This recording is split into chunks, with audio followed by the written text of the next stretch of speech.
জুলাই সনদ বাস্তবায়ন একমত হয়নি দলগুলো, সুপারিশ দেবে কমিশন। যতটুকু ঐকমত্য হয়েছে তার বাইরে যাওয়ার সুযোগ নেই বলেছেন আমির খসরু। গুমের মামলায় শেখ হাসিনা সহ ২৮ আসামিকে গ্রেপ্তারে ১৩ দপ্তরে পরোয়ানা। মালিবাগে সোনার দোকানে দুর্ধর্ষ চুরি, ৫০০ ভরি স্বর্ণালঙ্কার চুরির অভিযোগ। সাবেক মেয়র তাপসের ৩ ব্যাংক হিসাব জব্দ। দেশের সব কর অঞ্চলেই রিটার্ন হেল্প ডেস্ক চালু করেছে এনবিআর। বাংলাদেশের বিতর্কিত সন্ত্রাস বিরোধী আইনের প্রয়োগে উদ্বিগ্ন এইচআরডব্লিউ। যুদ্ধবিরতি পরিকল্পনার প্রথম পর্যায়ে বাস্তবায়নে সম্মত হামাস ইসরায়েল, বলেছেন ট্রাম্প। গাজা থেকে সেনা সরানোর প্রস্তুতি শুরু ইসরায়েলের। এবং বাংলাদেশ সফরের জন্য দল ঘোষণা করল ওয়েস্ট ইন্ডিজ। জুলাই সনদ বাস্তবায়নে গণভোটের সময় ও পদ্ধতি নিয়ে রাজনৈতিক মতবিরোধ রেখেই দলগুলোর সঙ্গে আলোচনা শেষ করেছে জাতীয় ঐকমত্য কমিশন। রাজনৈতিক দলগুলো, বিশেষত বিএনপি, জামায়াতে ইসলামী ও জাতীয় নাগরিক পার্টির অনড় অবস্থানের মুখে ঐকমত্য কমিশন বলছে, বিশেষজ্ঞদের পরামর্শ ও রাজনৈতিক দলগুলোর মতামত সমন্বয় করে আগামী ২-১ দিনের মধ্যে কমিশন সনদ বাস্তবায়নের উপায় নিয়ে সরকারের কাছে সুপারিশ জমা দেবে। জুলাই সনদ বাস্তবায়নে রাজনৈতিক দলগুলোর মধ্যে যতটুকু ঐকমত্য হয়েছে তার বাইরে যাওয়ার সুযোগ নেই বলে মন্তব্য করেছেন বিএনপির স্থায়ী কমিটির সদস্য আমির খসরু মাহমুদ চৌধুরী। বৃহস্পতিবার সকালে গুলশানে বিএনপি চেয়ারপারসনের কার্যালয়ে বাংলাদেশে নবনিযুক্ত জার্মানির রাষ্ট্রদূত ডক্টর রুডিগার লোটসের সঙ্গে বৈঠকের পর সংবাদ সম্মেলনে এই মন্তব্য করেন তিনি।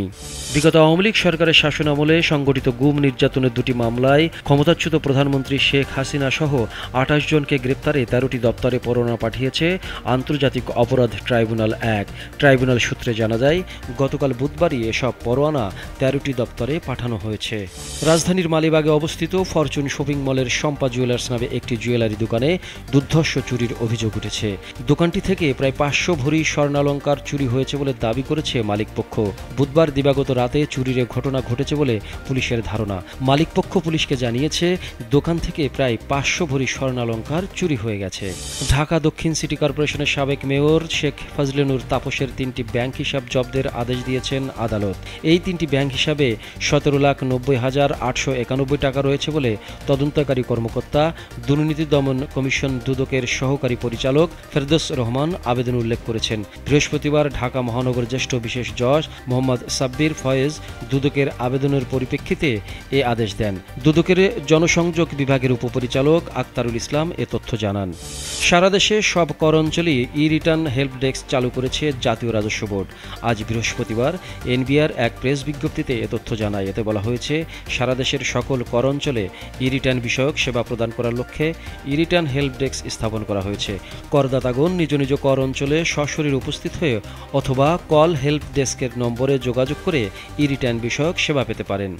বাংলাদেশ আওয়ামী লীগ সংশ্লিষ্টদের গ্রেপ্তারে সদ্য সংশোধিত সন্ত্রাসী বিরোধী আইনের ব্যবহার বৃদ্ধি পাচ্ছে বলে উদ্বেগ প্রকাশ করেছে হিউম্যান রাইটস ওয়াচ।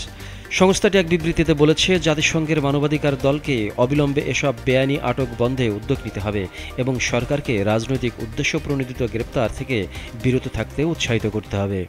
যুক্তরাষ্ট্রের প্রেসিডেন্ট ডোনাল্ড ট্রাম্প জানিয়েছেন, হামাস ও ইসরায়েলের গাজায় যুদ্ধবিরতি এবং বন্দী বিনিময় সংক্রান্ত তার পরিকল্পনার প্রথম পর্যায় বাস্তবায়নে সম্মত হয়েছে। গতকাল বুধবার ট্রাম্প তার ট্রুথ সোশ্যাল প্ল্যাটফর্মে লেখেন, আমি অত্যন্ত গর্বের সঙ্গে ঘোষণা করছি যে ইসরায়েল ও হামাস উভয়ই আমাদের শান্তি পরিকল্পনার প্রথম পর্যায়ে সই করেছে। ফিলিস্তিনের গাজা উপত্যকা থেকে সেনা সরিয়ে নেওয়ার জন্য প্রয়োজনীয় প্রস্তুতি শুরু করেছে ইসরায়েলের প্রতিরক্ষা বাহিনী। যুক্তরাষ্ট্রের প্রেসিডেন্ট ডোনাল্ড ট্রাম্প কর্তৃক হামাস ও ইসরায়েলের মধ্যে প্রথম ধাপের যুদ্ধবিরতি চুক্তির ঘোষণা দেওয়ার পরপরই আইডিএফের পক্ষ থেকে এই ঘোষণা এসেছে। এবং বাংলাদেশের বিপক্ষে ৩ ম্যাচের ওয়ানডে ও টি-20 সিরিজের জন্য দল ঘোষণা করেছে ওয়েস্ট ইন্ডিজ।